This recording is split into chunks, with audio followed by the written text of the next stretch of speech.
Hi everyone, thanks for tuning in to Tackle Tuesday, the 6th edition. Today we're going to have a look at a couple of games from the weekend. Stirling County v Corstorphine in the Women's Premiership and Hawks v Selkirk in the Men's Premiership. Just going to start with a little clip looking at tackle technique before we look at some of the law trials, and I think it's really important that we always emphasise good technique and look at where players can improve their technique to obviously complete an effective tackle, but also do that in a safe way. So just take a look at this clip here from the Women's Premiership. Key thing I wanted to point about here was just the head in front of the ball carrier. So 10 from Corstorphine here just gets in a position there which could lead to her receiving a bang to the head. That could be a collision that could cause an injury to herself and really could be prevented. What we're obviously really looking for is a head to the side, head out the way of the ball carrier, and get that foot in nice and close and get the arms wrapped to make an effective tackle. So it's obviously a tackle that happens quite a lot in our game, and we want to try and reduce the numbers of these type of tackles where possible. So just as a reminder, and this is in the tackle height book that we produced, we're really looking for these key points when we're coaching the tackle. Wrap the arms tightly around the ball carrier, make sure we take them to ground, tight shoulder contact with the head to the side and the feet in close. Just going to look at a clip now from the same game.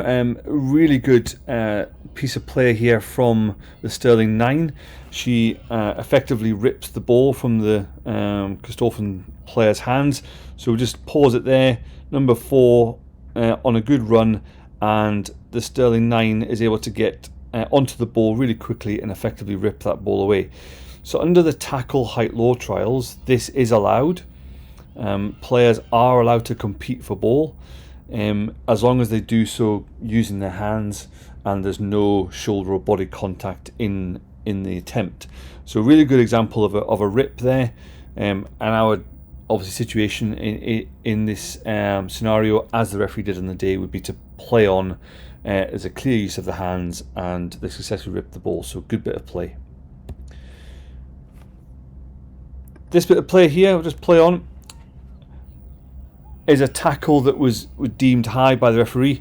We'll just have a look here at the actual tackle incident itself. So we've got two players going for the ball carrier. Ball carrier hasn't dipped, so is upright, and obviously that tackle height is above the line of the sternum. So therefore, absolutely referee got it bang on, is to have a penalty. Our only advice here to referees would be to maybe play a bit of advantage from this position. So the penalty was given, but the obviously possession was still in the hands of Stirling. So we would encourage as much as possible, as long as there's no player safety situation here, play advantage. See if Stirling could have played from that situation rather than blowing it from a penalty straight away. So that would be the only bit of feedback here. I think a key piece of information to all referees is play advantage where possible. And that's just emphasised on this screen.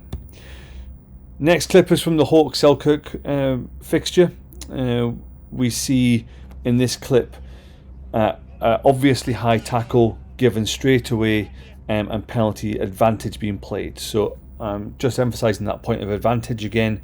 We've got a clear high tackle above the height of the bottom of the sternum, and there's very much a clarity there. Referee makes a really early call to play advantage, which is really good to see, and Selkirk can play from there. So that's a good bit of refereeing, and something we'd obviously encourage everyone to look at. Okay, so thanks very much for tuning in. Little sound bites from last weekend's game regarding the tackle height. Just as a reminder, we've got some workshops taking place over the next few weeks that coaches, referees, everyone can sign up to, just looking at tackle height and how to coach players to get into better positions. So we'd encourage as many people to sign up to those as possible. And obviously the Tackle Height Hub online is constantly updated with new information, new FAQs, and keep an eye out on Scott Rugby Coach on Twitter, or X as it may now be known, for regular updates. Thanks very much.